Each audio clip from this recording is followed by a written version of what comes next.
രാജസ്ഥാനിൽ assemblies of God സഭയ്ക്ക് നേരെയാണ് ഇന്ന് ആക്രമണം ഉണ്ടായിട്ടുള്ളത്. ജയ്പൂരിലെ അടുത്താണ് AG ചർച്ചിന് നേരെ ആക്രമണം ഉണ്ടായത്. ഇപ്പോൾ ഫാദർ പോൾ തേലക്കാട്ട് നമ്മളോട് ടെലിഫോൺ ലൈനുണ്ട്.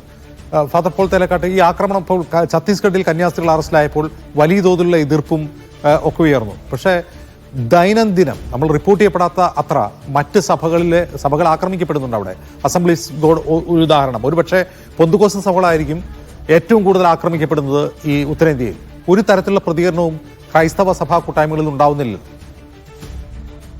തികച്ചും നിർഭാഗ്യകരമായ കാര്യങ്ങളാണ് നടക്കുന്നത്.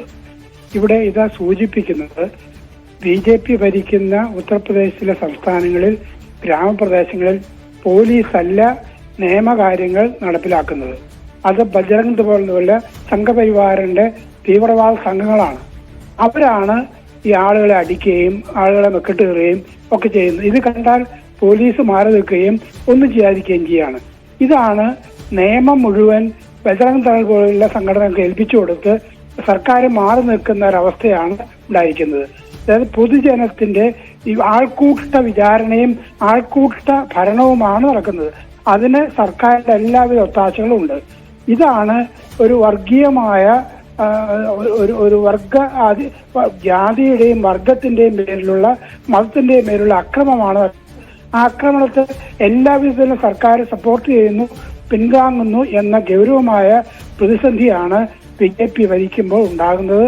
അത് ജനങ്ങൾ അറിയേണ്ടതും ഇതൊരു ഭീകരവാദമാണ് തിരിച്ചറിയേണ്ടതുമാണ്. ഈ തിരിച്ചറിവ് ഇല്ലാതെ പോകുന്നു എന്നതാണ് ഇവിടുത്തെ ഏറ്റവും വലിയ പ്രതിസന്ധി. ചിന്തിക്കുന്നില്ല എന്ന് അവിടെയൊക്കെ പറ്റുന്നു, അത് നാളെ എനിക്കും പറ്റാം എന്നുള്ള യാഥാർത്ഥ്യ ബോധത്തോടുകൂടി കാര്യങ്ങൾ കാണുകയും വിലയിരുത്തുകയും ചെയ്യുന്ന ഒരു അന്തരീക്ഷം ഇന്ത്യയിൽ ഉണ്ടാകാതെ പോകുന്നു എന്നുള്ളതാണ് നമ്മെ സംബന്ധിച്ചിടത്തോളം അത്ഭുതകരവും ഭയാനകവും വളരെ സങ്കടകരവുമായ കാര്യം. നന്ദി ഫാദർ പോൾ തേലക്കാട്ട് ഈ വാർത്തയോട് പ്രതികരിച്ചതിന്.